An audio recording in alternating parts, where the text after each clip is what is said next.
اعوذ باللہ من الشیطان الرجیم بسم اللہ الرحمن الرحیم اللہم صلی علی محمد وعلی آل محمد کما صلیت علی ابراہیم وعلی آل ابراہیم انکا حمید مجید اللہم بارک علی محمد وعلی آل محمد کما بارکت علی ابراہیم وعلی آل ابراہیم انکا حمید مجید۔ ناظرین کرام، السلام علیکم ورحمۃ اللہ وبرکاتہ۔ آج کے درس حدیث کے ساتھ آپ کی خدمت میں حاضر ہیں۔ ناظرین کرام، ہمارے پیارے نبی صلی اللہ علیہ وسلم کے صحابی حضرت عبداللہ بن مسعود رضی اللہ عنہ بیان کرتے ہیں، سألت النبی صلی اللہ علیہ وسلم ای العمل احب الی اللہ، کہ میں نے نبی کریم صلی اللہ علیہ وسلم سے پوچھا اللہ کو سب سے پیارا کام کیا ہے؟ قال الصلاۃ علی وقتہا، آپ صلی اللہ علیہ وسلم نے فرمایا وقت پر نماز ادا کرنا۔ بخاری کتاب مواقیت الصلاۃ۔ ناظرین کرام، دین کے دو بڑے حصے ہیں، ایک اللہ کی عبادت کرنا اور اس کا حق جو ہم پر ہے ادا کرنا، دوسرے اللہ کی مخلوق سے ہمدردی کرنا، ان پر شفقت اور بندوں کے حقوق ادا کرنا۔ اس حدیث میں اللہ کی عبادت اور اللہ کے حقوق ادا کرنے کے سلسلہ میں سب سے ضروری عبادت اور سب سے اہم عبادت جو 7 سال سے زیادہ عمر والے ہر مسلمان کے لیے دن میں 5 دفعہ پڑھنا خدا کا حکم ہے اور جس پر عمل کرنا مسلمان ہونے کے لیے لازمی ہے، وہ نماز ہے، جس کا مقصد یہ ہے کہ انسان اپنے تمام کام، اپنی تمام تفریحیں، اپنی تمام باتیں اور دلچسپیاں چھوڑ کر اپنے رب کو یاد کرے، جس کا مقصد یہ ہے کہ انسان اپنے تمام کام، اپنی تمام تفریحیں، اپنی تمام باتیں اور دلچسپیاں چھوڑ کر اپنے رب کو یاد کرے، جس نے اس کو پیدا کیا، اس پر طرح طرح کے احسان کیے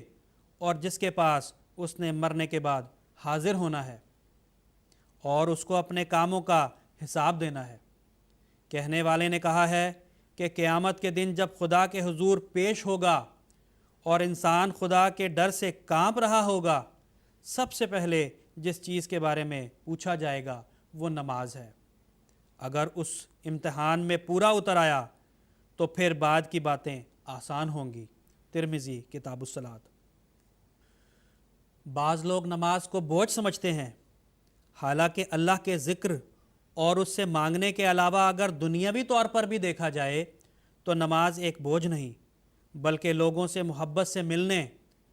اور ان کی ہمدردی کرنے، ان کو فائدہ دینے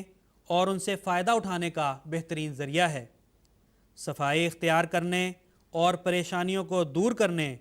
اور طبیعت میں خوشی پیدا کرنے کا سبب ہے۔ ایک انسان دنیا کے کاموں سے تھک کر اور پریشانیوں سے تنگ آ کر وضو کرتا ہے، وضو کا پانی اپنے منہ پر، اپنے ہاتھوں پر، اپنے پاؤں پر ڈالتا ہے، پھر چلتا ہوا اللہ کے گھر میں جاتا ہے، اپنے مومن بھائیوں سے ملاقات ہوتی ہے اور اپنے رب کے حضور سر جھکاتا ہے اور اپنی پریشانیوں کے دور ہونے کے لیے دعا کرتا ہے اور تازہ دم ہو کر واپس دنیا کے کاموں کی طرف لوٹ جاتا ہے۔ ہمارے نبی صلی اللہ علیہ وسلم کو ذرا بھی غم ہوتا تو آپ صلی اللہ علیہ وسلم نماز کے لیے کھڑے ہو جاتے تھے۔ حضرت ابو ہریرہ رضی اللہ عنہ بیان کرتے ہیں کہ کان النبی صلی اللہ علیہ وسلم بارزن یومن للناس، کہ نبی صلی اللہ علیہ وسلم ایک دن لوگوں کے پاس بیٹھے ہوئے تھے، فَأَتَاهُ جبریل، تو ایک شخص آپ کے پاس آیا، فقال مل ایمانو، اس نے پوچھا ایمان کیا ہوتا ہے؟ آپ صلی اللہ علیہ وسلم نے فرمایا الایمان ان تؤمن باللہ وملائکتہ وبلقاء ورسلہ وتؤمن بالعبس، کہ ایمان اس بات کا نام ہے کہ تم اللہ پر ایمان لاؤ، اس کے فرشتوں پر ایمان لاؤ، اس سے ملاقات پر ایمان لاؤ، اس کے رسولوں پر ایمان لاؤ اور مر کر دوبارہ جی اٹھنے پر ایمان لاؤ۔ بخاری کتاب الایمان۔ تو یہ وہ باتیں ہیں جو ایمان کی بنیاد ہیں۔ جو شخص مومن ہونا چاہتا ہے اس کو ماننا ہوگا کہ ایک اللہ ہے جو ہم سب کا خالق و مالک ہے۔ اس کے فرشتوں پر ایمان لاؤ جو جسمانی اور روحانی دنیا کا نظام چلاتے ہیں، اور اللہ کے سامنے ایک دن جانا ہوگا اور اس سے ملاقات ہوگی، اور اس کے رسول ہیں جو اللہ کی طرف سے بھیجے جاتے ہیں اور انسانوں کی رہنمائی کرتے ہیں، اور مرنے کے بعد انسان دوبارہ زندہ کیا جائے گا۔ تو یہ وہ باتیں ہیں جن کا ماننا ضروری ہے، اور کچھ باتیں ہیں جن کا کرنا ایک مسلمان کے لیے ضروری ہے۔ حضرت ابن عمر رضی اللہ عنہ بیان کرتے ہیں کہ رسول اللہ صلی اللہ علیہ وسلم نے فرمایا، بنی الاسلام علی خمس،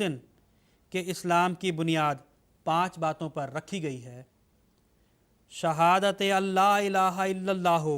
و ان محمد الرسول اللہ، اس بات کی گواہی دینا کہ اللہ کے سوا کوئی بھی عبادت کے قابل نہیں، اور یہ کہ محمد صلی اللہ علیہ وسلم اللہ کے رسول ہیں، و اقام الصلاۃ، اور نماز قائم کرنا، و ایتاء الزکوٰۃ، اور زکوٰۃ دینا، والحج، اور اللہ کے گھر کا حج کرنا، و صوم رمضانہ، اور رمضان کے روزے رکھنا۔ بخاری کتاب الایمان۔ اللہم صلی علی محمد